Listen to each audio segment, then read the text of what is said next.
Once there lived a boy named Ethan in a small, quiet town in the United States. His family struggled to make ends meet. His father worked double shifts at a warehouse, and his mother worked at a diner serving food from morning till late night. Even with all their effort, money was always short. Ethan's sneakers were worn out, his backpack was patched from the sides, and sometimes he pretended he wasn't hungry so his little sister could eat more.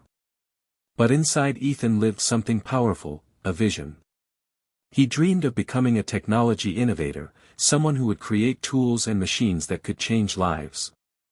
He didn't just want success for himself, he wanted to lift his family out of hardship forever.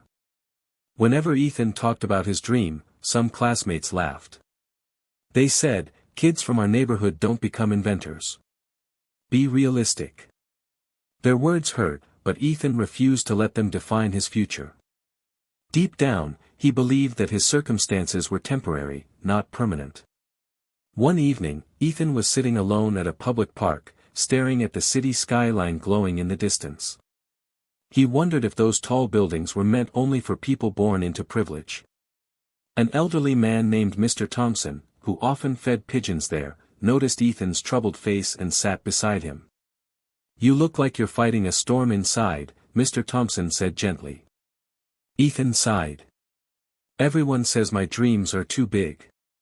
They think I should focus on getting any job after school instead of trying to invent something meaningful." Mr. Thompson picked up a small flashlight from his pocket and handed it to Ethan. "Turn it on," he said. Ethan switched it on. The small beam of light cut through the darkness. "See this?" Mr. Thompson said. "This tiny light doesn't remove all the darkness in the world. But it pushes back enough darkness to move forward. Your belief is like this flashlight. It doesn't need to light up the entire future. It just needs to help you take the next step." Ethan stared at the beam and felt something shift inside him.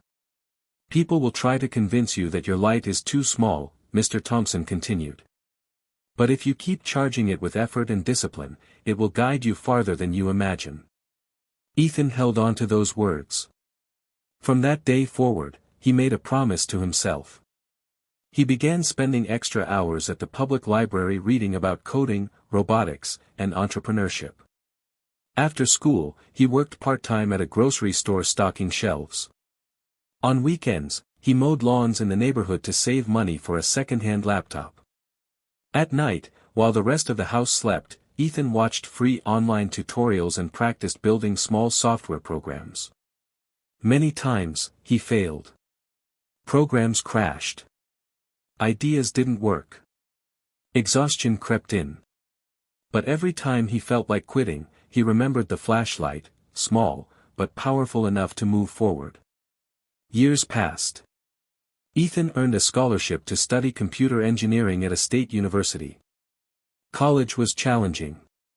Many students had years of experience and expensive equipment. Ethan had determination. He studied twice as hard. He joined innovation clubs. He asked questions without fear. During his final year, Ethan developed a low-cost smart home device designed to reduce electricity waste in low-income households. Investors initially ignored him. But he kept improving the prototype, refining his pitch, and believing in his mission. Eventually, one investor saw potential. Funding came. His startup slowly grew. What began as a small project in a shared dorm room turned into a company that provided affordable energy solutions across multiple cities. The same people who once doubted him now admired his journey. His parents no longer had to work exhausting shifts. His sister attended a good college without worrying about fees. One day, Ethan returned to the same park where everything had changed for him. Mr. Thompson was there again, feeding pigeons. Ethan thanked him and said, "You were right. The light was small, but it was enough." Mr. Thompson smiled. "It was never about the size of the light. It was about your courage to carry it." Dear friend, if this story sparked even a small light inside you, protect it. Charge it with effort. Guard it with discipline.